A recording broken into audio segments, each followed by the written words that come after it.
Ladies and gentlemen, the Deputy President, Dr. William Samoei Ruto, was yesterday cleared by IEBC to contest for the presidency of the Republic of Kenya in the upcoming general election. Raila Amolo Odinga was also cleared earlier today to contest for the presidency. There are also several other Kenyans who have been cleared to contest for the presidency of the Republic of Kenya, including Wajakoya. But personally, I strongly believe that the contest for the presidency in the upcoming general election is going to be a two-horse race between the Deputy President William Ruto and Raila Amolo Odinga. And yesterday, William Ruto appointed Professor Kithure Kindiki as his chief agent during that upcoming election. Today, Raila Odinga also made appointments. Let me just share with you the list. And one notable appointment was that of Professor Isaac Kindiki, who is a blood brother to Professor Kithure Kindiki. This is the appointment letter, really saying appointment of National Chief Agent pursuant to the provision of Regulations 57 of the Elections, General Regulations 2012. The Azimio la Umoja One Kenya presidential candidate, the Right Honorable Raila Odinga, has appointed the following individuals as chief agents. The national chief agent is Saitabao Ole Kanchori. I want to assume he's a Masai. And two, the deputy national chief agents, Dr. Caroline Karugu, who is the Nyeri deputy governor. For those who remember, yesterday I mentioned her name. Then there is Professor Isaac Kindiki, who is the brother to Kithure Kindiki. Then Dr. Oduor Ongwen. And number three, he also nominated his chief legal advisor, who is Paul Mwangi. Why do you think Raila Odinga nominated Professor Isaac Kindiki? Of course, Isaac Kindiki has been a key player in Raila Odinga's politics. Even last year, I think he was an agent of Raila Amolo Odinga and probably contested down there. He stuck with Raila Amolo Odinga's politics for a very long time. But for today, I want us to look at the return of Professor Kithure Kindiki into William Ruto's politics. I want us to look at that because when Professor Kithure Kindiki failed to be nominated as a running mate, he made it very clear that after this election, he's going to take a break. You can't tell me that a chief agent in a presidential election will take a break after that election. That if a nomination opportunity arises, he will not take. If a government appointment arises, he will not take. If he's to be nominated as a speaker of the assembly, he will not take. I don't think so. Why do you think Professor Kithure Kindiki is making a comeback into William Ruto's politics? I want you to listen to Professor Kithure Kindiki when he failed to be nominated as the running mate. To the many of my friends and thousands of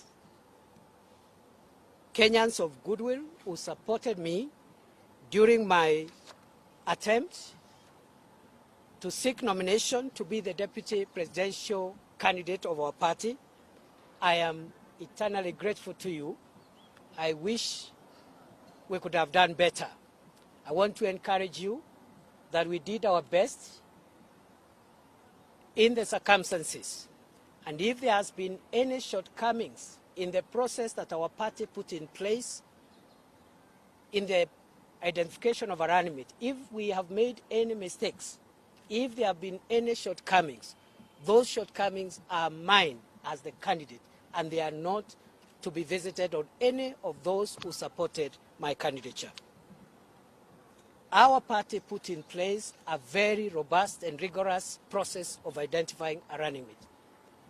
I am a proud Kenyan that that process, I think, is a process like no other. It included the use of opinion polls. It included the use of what I would call an electoral college of delegates from our party and other methods which I think will build up in democratizing the future identification processes for this office, which has had a very short history in our country. Therefore, I want to announce today that my attempt at ascending or being nominated to ascend to a national elective leadership, having failed yesterday, I have taken the decision to take a break from elective politics starting 10th of August 2022. I will use the break to reorganize myself as I continue to fully support my party, UDA, and Kenya Kwanza administration to deliver to Kenyans upon assuming office. Lastly, I am grateful to my colleagues in the party, especially the members of parliament, both National Assembly and Senate, who have been a critical segment in this process that I've just explained. They did play a huge role in that process, and I know a good number of them did support my candidature. And as I said at the beginning, it is unlikely, and it's actually unprecedented, that a senator from a most unlikely corner of this country could get that kind of support from peers who come from far and wide. My colleagues, I am truly grateful. And I know, God willing, we will have an opportunity for me to make it up to you one day. Now, that's Professor Kithure Kindiki at that time. And after some time, Professor Kithure Kindiki started appearing in William Ruto's rallies. In fact, those who understood whatever took place within UDA alleged that Professor Kithure Kindiki was the preferred based on opinion polls, and even the members of parliament who voted were for him. But the deputy president opted for Rigathi Gachagua based on the fact that Rigathi Gachagua was coming from the Mount Kenya region, but not just Mount Kenya, from the Kikuyu nation. And he had already known that Raila Odinga was going to choose Martha Karua. So the politics of Mount Kenya West and East was going to play. But why do you think, in your view, the Professor Kithure Kindiki decided that, okay, I'm making a comeback? I remember the first event he attended was in Mombasa. Then he's been a constant figure in most of these rallies. Then again, now he was nominated. Why do you think he's making a comeback?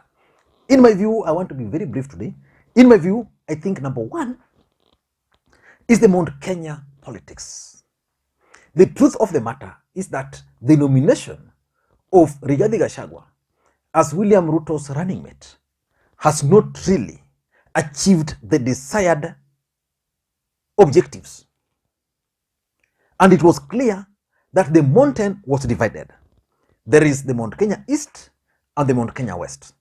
The Mount Kenya East had actually banked on Professor Kithure Kindiki because their argument was that they've supported their brothers from the West for a long time.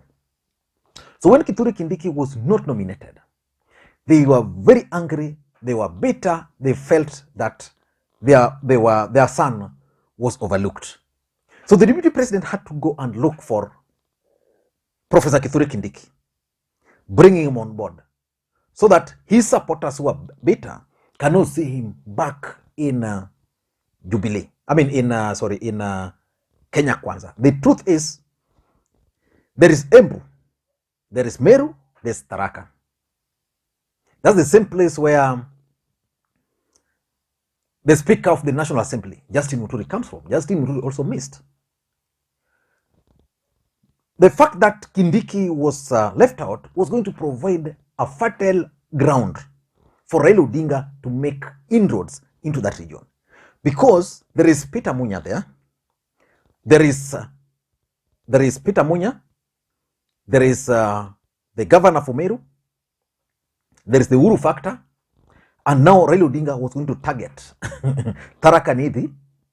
And with the appointment of Professor Kithure Kindiki's brother, that was going to complicate. I'm sure even the appointment of Kindiki to be the chief agent is informed by information which the DP probably had already gotten, that Raila was planning to appoint Kindiki's brother, because in the last two elections, chief agent of Jubilee, in the last election, Jubilee's chief agent, I think, was Davis Chirchir, a man who understands the operations of IEBC. So that's number one, Mount Kenya politics. Number two, I think they didn't want a situation where Professor Kithure Kindiki is left outside here. Then tomorrow, because there's Martha Karua nomination, Kithure Kindiki has a lot of respect for Martha Karua. He even stated the other day in an interview that he can't support Raila Odinga, but he really has a lot of respect for Martha Karua.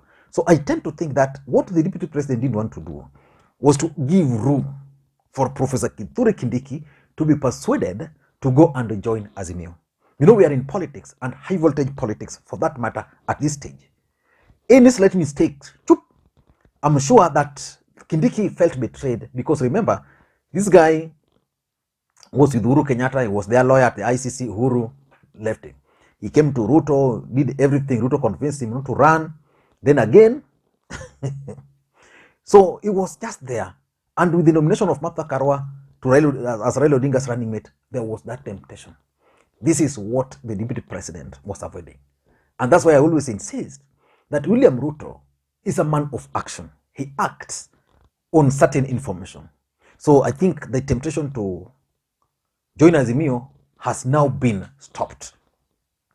Number three, politics, I've always said on this platform, is a game of perception.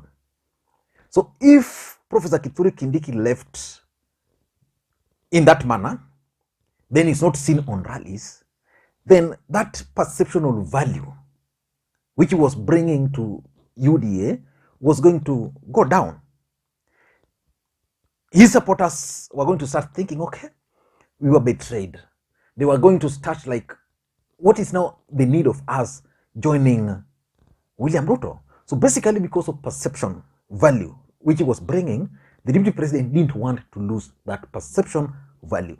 Number four, in my view, I think it must have been pressure from members of parliament from the larger Mount Kenya region and UD and Kenya Kwanza in general. Kithure Kindiki had been made to be one of the top guys in Kenya Kwanza. He had been made to be that. And the fact that he was enjoying full support of members of parliament, the fact that Kindiki was enjoying full support of senators, MCS, the opinion polls, I think after he failed to get nomination, probably most of these members of parliament went to him and told him, okay, guy, as we are with you, you know that. You should continue with us. Or maybe the members of parliament, senators and even governors piled pressure on the DP to find something for Professor Kithure Kindiki. And lastly, the deputy president didn't want this narrative that which had actually begun, that he betrayed Professor Kithure Kindiki. Remember, the deputy president himself is a victim of political betrayal. Uhuru Kenyatta betrayed Ruto. That's according to those who support Ruto. Of course, those who support Uhuru believes that it is the DP who betrayed Uhuru. But the fact is, the DP didn't want a situation where he can go outside there and talk of betrayal, while a typical example of someone who has been betrayed is seated there, warming his seats in the village. So which brings us to the question, what role do you think Professor Kithure Kindiki is going to play for the DP after this election? If you ask me that question, I can answer you. And my answer would be simple. He is being prepared to take over as the Attorney General should William Ruto win the presidency. Thank you guys, and please may you have a good day. Bye-bye.